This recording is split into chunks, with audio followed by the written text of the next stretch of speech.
Kabayan, pag nag-abroad ka, sasampalin ka ng hirap ng buhay na akala mo dati pa chill-chill lang. Marirealize mo na yung salitang hindi pinupulot ng pera na dati naririnig mo lang sa mga magulang mo. Marirealize mo na wala kang dapat pagkatiwalaan dito, kundi sarili mo. Marirealize mo na ang 5 oras na tulog ay sapat na para may paglaban ng isang araw na pagtatrabaho. At matututo kang pahalaga ng bawat sentimong sinasahod mo. Matututo kang magtiis at magpasensya kahit minsan ikaw ang nasa tama. Matututo kang maging independent o mag-isa dahil wala ka namang aasahan dito kundi sarili mo lang. Matututo ka rin ditong lumaban kahit ayaw mo na at hindi mo na kaya pero wala ka pa rin choice. Wala kang choice kundi kayanin na lang.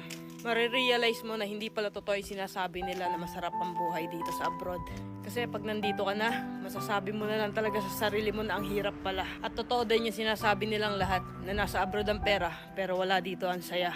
Kaya sa mga nagbabalak mag-abroad dyan, patibayan ng loob dito at bawal ang mahina, bawal ang sumuko. Kasi dito mo mararanasan ang realidad ng buhay kung saan patatagan ng loob ang labanan.